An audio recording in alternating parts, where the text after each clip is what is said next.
Another Fox News alert now. President Obama set to unveil even steeper cuts on power plant emissions in what the White House calls its biggest move yet to fight global warming. Critics say the goals are unrealistic and could affect the economy. Some states are already threatening not to comply. Joining me now from the North Lawn, the White House, Press Secretary Josh Earnest. And Josh, welcome back to America's Newsroom. Thanks for doing this today. Good morning, Bill. 32% cut in carbon dioxide emissions by power plants by the year 2030.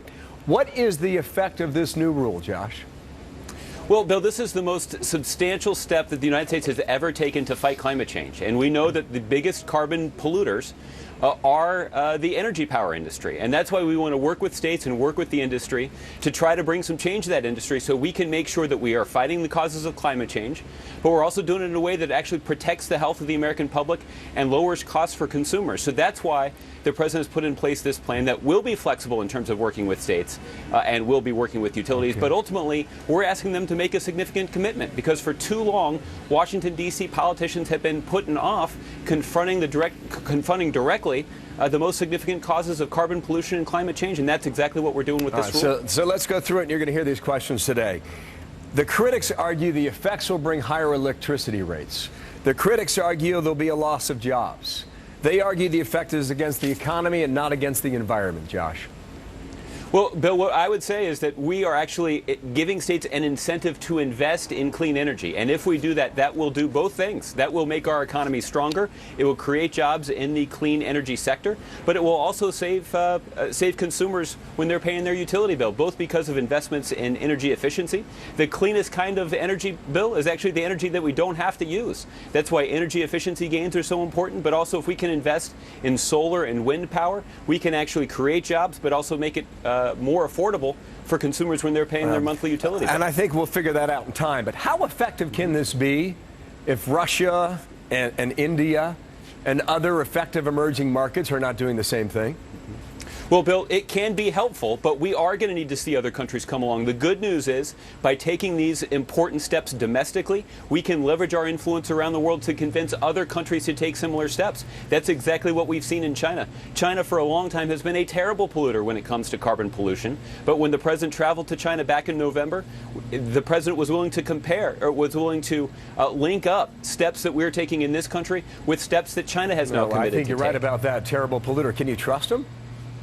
Well, we certainly are going to hold them accountable with the rest of the international community. And what we're seeking to do, Bill, is by the end of this year at the climate negotiations that will be underway in Paris, is to get countries all around the world to make significant commitments. And we've seen China make those significant commitments alongside the United States. And when the president hosted the president of Brazil here at the White House just last month, Brazil committed to substantial steps that would reduce carbon pollution in Brazil as well. So we are going to need to see other countries around the world take these steps too. The proof is in their actions too, and that's yet to come here. Some have already argued, Josh, that they're going to fight this. Indiana Governor Mike Pence says he'll just ignore the regulations. What's your reaction to that? Well, my reaction is that would be terribly irresponsible, and it certainly wouldn't be in the best interest of people in the state of Indiana. What the president was very focused on is making sure that we are working hand in hand with states to take these important steps. So that's why this rule will actually give states, what it does is this rule sets a target so that states can define their own plan for meeting that target. We're going to give them a year to put that plan together, and they don't actually have to start implementing this plan until 2022, so that we've got 6 years over which states can phase in their implementation of these plans. But ultimately, we want to see results. And what we want to see is by 2030, this is a longer term goal, by 2030, that we've actually reduced carbon pollution by 32% based on 2005 levels. And if we can do that, we can strike a blow against climate change, but we can also make the kinds of investments that are important for our economy, but also good for public health. All right, we'll see the president later today at 2 o'clock Eastern time. Joe Biden, is he going to challenge Hillary Clinton for the Democratic nomination? Well, Bill, Joe Biden is going to have an opportunity to make up his own mind, and he's indicated that he's thinking about it.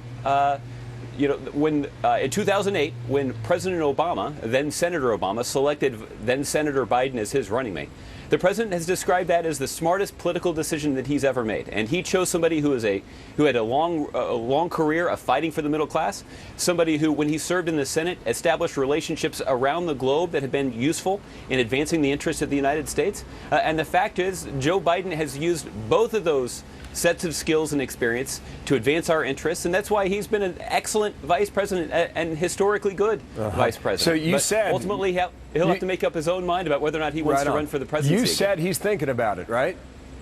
He said that he's thinking about it. More importantly, and would the president like to see that? Would he support that? Well, the president ultimately wants Democratic voters to decide who they believe the nominee should be. And the president certainly believes that a spirited contest would be in the best interest of our party and in the best interest of our country. But ultimately, our country and our party are going to be best served by candidates deciding for themselves, if they have their fire in the belly, to decide to run for president. And there's still ample time for them to make that decision. And Joe Biden will certainly has earned the right to make that decision on his own schedule. Josh, thanks for coming on today. Josh Ernest. All right, good to talk to you, Bill. You bet. We will speak again. Thank you.